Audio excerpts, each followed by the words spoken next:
John chapter 12. Okay, so as you've been reading through the Gospel of John so far, you've probably felt like this is a whirlwind. It's all going so fast. I mean, this happens, and then this happens, and then this happens, and then this happens. But now, from chapter 12 to pretty much the end of the book, we're going to slow down. And what John is really going to focus on are the last few days of Jesus' life before he's killed. But John chapter 12 kind of opens up this narrative, and two big things happen at the beginning. The first one is Jesus is anointed with perfume by one of the sisters of Lazarus, Mary.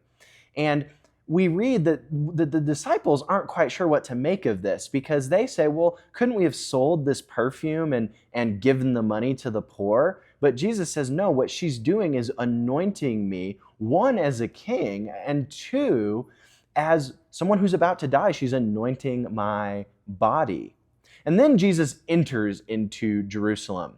But he does so in a really intentional way. See, he comes in riding on a donkey. Now, that might not mean much to us, but to Jews of Jesus' day, that would have been very, very important because they would have known that only the Messiah would come riding up to Jerusalem on a donkey.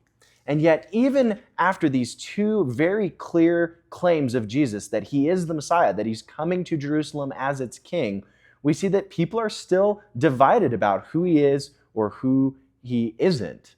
But what Jesus says is this: the hour has come.